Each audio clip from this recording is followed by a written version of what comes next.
I'm Allison, here today with some great reader tips.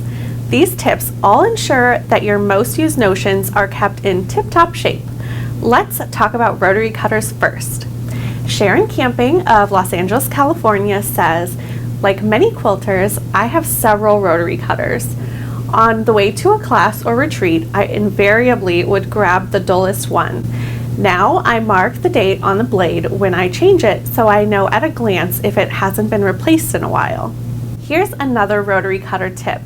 Lynne Conder of Bloomington, Illinois says, when I buy a 5-pack of rotary cutter blades, I write in marker on the small plastic case the numbers 5, 4, 3, 2, 1.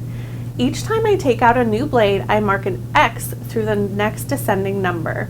This way I know at a glance how many blades I have left in the pack and when to think about buying more.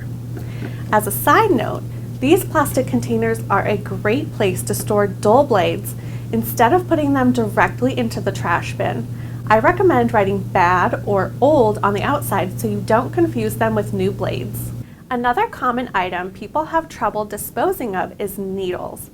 Kari Ray of Wilsonville, Oregon has this idea to share. Once I finish a tube of lip balm, I run the insert back to the bottom of the tube and stash the empty tube in my sewing room as a repository for old sewing machine needles.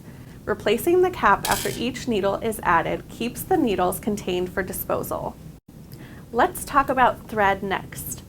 Pam Martin of New York says, when I buy a spool of thread, I use a fine tip permanent marker to write the color number on the end of the spool. This ensures that if I run out of thread, I will know what color to get, even if the paper tab on the spool end has fallen off. And our last tip is from Nancy Smith of Blairsville, Georgia.